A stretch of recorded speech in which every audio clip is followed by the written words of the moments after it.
Le système lymphatique, qui fait partie du système immunitaire de l'organisme, est destiné à nous protéger des maladies. Les ganglions lymphatiques, présents sur diverses zones de l'organisme, sont reliés entre eux par un réseau de vaisseaux lymphatiques. Le système lymphatique est formé par la lymphe, un liquide qui contient les lymphocytes, c'est-à-dire les globules blancs chargés d'intervenir en cas d'infection. La lymphe est filtrée dans les ganglions lymphatiques qui se chargent de la débarrasser de diverses bactéries et autres substances étrangères nocives. La lymphe, ainsi épurée, rejoint ensuite la circulation sanguine. Il existe deux types de lymphocytes, les lymphocytes B et les lymphocytes T. Les lymphocytes B aident le système immunitaire à produire des anticorps afin de venir à bout des infections. Les lymphocytes T jouent un rôle important dans la régulation du système immunitaire et dans la lutte contre les infections. Le lymphome non-hodgkinien est un cancer qui se développe dans les lymphocytes. Les principaux types de lymphome non-hodgkinien sont classés en fonction du type de lymphocyte touché, à savoir les lymphomes à cellule B, le plus fréquent, et les lymphomes à cellule T. Le cancer des lymphocytes modifie le processus immunitaire normal de l'individu et empêche l'organisme de combattre les infections.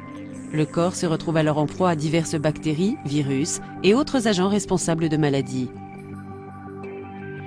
Les agents infectieux que nous rencontrons tous au jour le jour sans qu'ils ne constituent le moindre danger mettent en péril la santé et la vie des patients atteints de ce type de lymphome.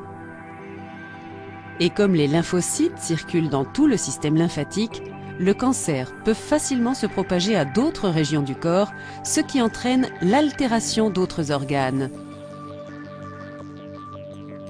Les symptômes du lymphome non-hodgkinien comprennent gonflement des ganglions lymphatiques, fièvre, sueur nocturne, frissons, fatigue, perte de poids inexpliquée et gonflement du visage.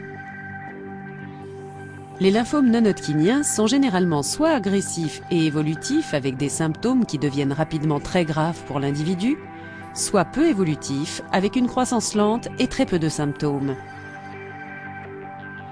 Le traitement est choisi en fonction du stade et du type de lymphome. Le traitement standard inclut radiothérapie et chimiothérapie. D'autres traitements expérimentaux comme l'hormonothérapie et la chimiothérapie à haute dose avec greffe de cellules souches sont possibles. La plupart des patients atteints d'un lymphome non-hodgkinien peuvent bénéficier d'un traitement efficace. Une guérison totale est possible chez un grand nombre d'entre eux. Pour d'autres, le traitement pourra soulager leurs symptômes et augmenter leur espérance de vie.